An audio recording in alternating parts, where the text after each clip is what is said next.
Anthony Davis chose the Los Angeles Lakers and LeBron James. And while this hasn't been officially announced after everything that took place and him notifying the Pelicans that he won't re-sign with them, to me it's only a matter of time before this trade happens. Let me explain why I say this and why I think he will be a Laker soon. What up everybody, my name is Stefan and this is Heat Check. Let's get into it. Starting off with the most obvious reason in this whole story. At the beginning of the season, Anthony Davis fired his old agent and signed with Rich Paul, LeBron's best friend. So saying that AD and LeBron have had some type of secret talks and negotiations would be a giant understatement. If you sign with LeBron's best friend, you're basically signing with James himself, and all of this makes the whole communication and the entire process more streamlined and easier in order for Davis to find himself on the Lakers. So even looking at things from the Pelicans perspective, the only two teams that make any kind of sense for a trade are the Lakers and the Celtics. Why? Because obviously in order to give up a once-in-a-decade type of player,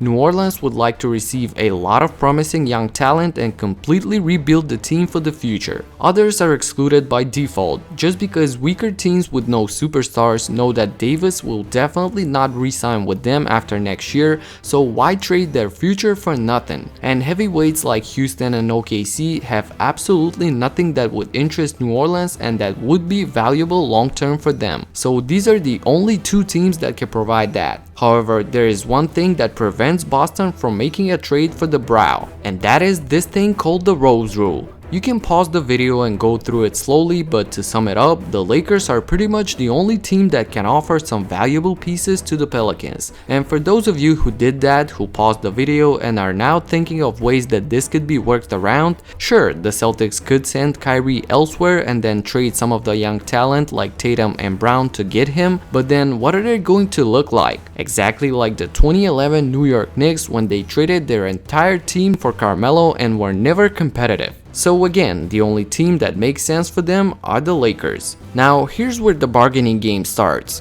New Orleans can ask for pretty much everyone on the Lakers roster. Kuzma, Ingram, Ball, Zubats, whoever they like. They know that with LeBron on the roster, time is ticking fast in LA and the Lakers need to use this small window of opportunity to be competitive. So they would be willing to part from any one of them just to have two superstars on the team. There are even more things about this and I could talk about it forever, but at the end of the day, I feel like AD and LeBron are going to form another super team in Los Angeles and things could become extremely dramatic. That's it for now. If you like this video, subscribe and hit the notification bell so that you don't miss my future in-depth analysis.